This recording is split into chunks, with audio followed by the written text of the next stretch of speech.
Info animal world. अस्सलाम वालेकुम my YouTube family, कैसे हैं आप लोग। आज जिस टॉपिक पर बात करेंगे वो है कछुए। कछुए टेट्रोडाइज ऑर्डर के रेंगने वाले जानवर जिनकी खसूसियत एक खास कॉल है जो बुनियादी तौर पर इनकी पसलियों से तैयार होती है। जदीद कछुओं को दो बड़े ग्रोह में तकसीम किया गया, ब्लू रोडेरा कछुए और क्रेटोडेरा, जो सर के पीछे हटने के तरीके से मुख्तलिफ। कछुओं की 360 जिंदा और हाल ही में नाबाद अनवा हैं, जिनमें ज़मीन पर रहने वाले कछुए और मीठे पानी के टेरापिन शामिल हैं। वो ज़्यादातर बरे आज़मों वो कुछ जजीरों और समुद्री कछुओं के मामले में ज़्यादातर समुद्र में पाए जाते हैं। दूसरे रेंगने वाले जानवर परिंदे की तरह वो हवा में सांस लेते हैं और पानी के अंदर अंडे नहीं देते।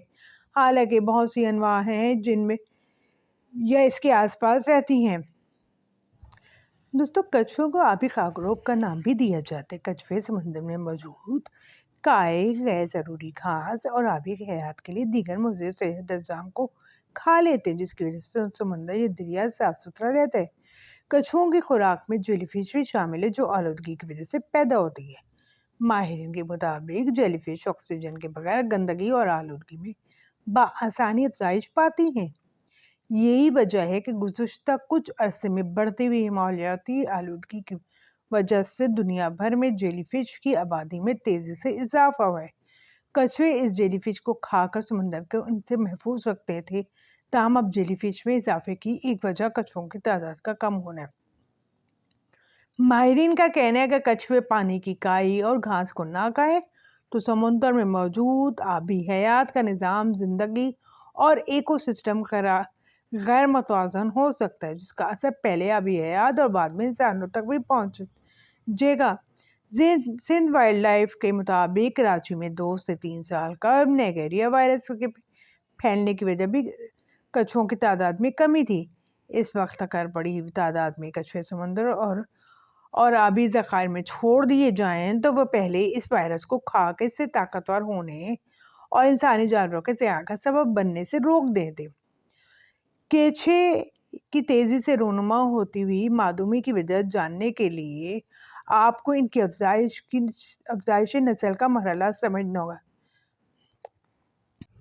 दुनिया भर में हर साल मादा कछुआ अगस्त से दिसंबर के महीनों में अंडे देने के लिए साहिलों पर आती है। वाज़ेह रहे कि दुनिया भर में समुद्री कछुओं की 7 अक़साम पाई जाती हैं, जिनमें 2 अक़साम सब्ज़ कछुआ और ऑलिव रेडली टर्टल कछुआ पाकिस्तानी साहिलों पर पाए जाते हैं। पाकिस्तान में इन कछुओं के अंडे देने के मकामात में सूबा सिंध के शहर कराची का सेंट्रल और हॉक्स बे का साहिल है, जबकि सूबे बलूचिस्तान में जेवानी, इस्तवाला, जजीरा और अनमारा का साहिल शामिल है। मादा कछुआ रात की तारीकी और सन्नाटे में अंडे देने के लिए साहिल की तरफ आती है। यहाँ वो रेत में एक गहरा गड़ा खोद देती है। इसके बाद इस घड़े में जाकर अंडे देती है, जिनकी तादाद 60 से 100 के करीब होती है। इनके बाद वो इस घड़े को दोबारा मिट्टी से ढांप कर वापस समंदर की तरफ चली जाती है। इस तमाम अमल में 1 से 2 घंटे का वक्त लगता है। अब ये अंडे सूरज की रोशनी और रेत की गर्माई से हरारत पाकर खुद ही तैयार हो जाते हैं और इनसे भी नन्हे कछुए बाहर निकल आते हैं। ये नन्हे कछुए समंदर की तरफ जाते हैं। इस सफ़र में अक्सर नन्हे कछुए हलाक हो जाते हैं और 60 से 100 बच्चों में सिर्फ 1 या 2 ही समंदर तक पहुंच सकते हैं। दोस्तों, कछुआ बज़ाहिर एक सुस्त मगर हमारे माहौल के लिए निहायत फ़ायदेमंद जानवर है। इसकी हैसियत पानी में वैसी ही है जैसे खुश्की में गिद्ध की है, जिसे फितरत का खागरोब कहा जाता है।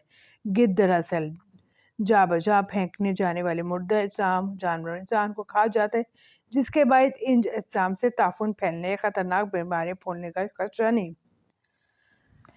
दोस्तों, मैकवायर वाइल्ड लाइफ सिंध के एहलकार नईम खान के मुताबिक बैनुल अक़वामी स्मगलर ब्लैक पॉन्ड्स नस्ल के एक कछुए की कीमत मुकामी स्मगलर को 80,000 पाकिस्तानी रुपए तक अदा करते हैं, और अगर इस हिसाब से देखा जाए तो पकड़े जाने वाले 42 कछुओं की मजमूई कीमत 33 लाख से ज़्यादा हो सकती है। उन्होंने कहा कि बैनुल अक़वामी मार्केट में इसकी नस्ल की कछुओं की कीमत इससे भी ज़्यादा है। उन्होंने बताया कि इस नस्ल के कछुओं का रंग काला होता है और जिसामत बहुत छोटी होती है। ان کے مطابق ان کچھوں کا سائز زیادہ سے زیادہ 4 انچ اور کم سے کم 1.5 انچ تک ہوتا ہے۔ ہمارا خیال ہے کہ ہم ان کو کچھ شوقین مزاج لوگ پالتو جانور کے طور پر رکھتے ہیں۔ یہ شوقین چین، یورپ اور امریکہ میں بہت زیادہ ہیں۔ نعیم محمد خان کا کہنا ہے کہ ان کچھوں کی اسمگلنگ میں ملوث 2 ملزمان کو گرفتار کیا گیا۔ دوستو آج کا ٹاپک آپ کو کیسے لگا آپ مجھے ضرور بتائیے گا، کمنٹس کیجیے گا۔ جنہوں نے میرے چینل کو سبسکرائب نہیں کیا وہ سبسکرائب کریں، لائک کریں اور کمنٹس میں ضرور بتائیے گا۔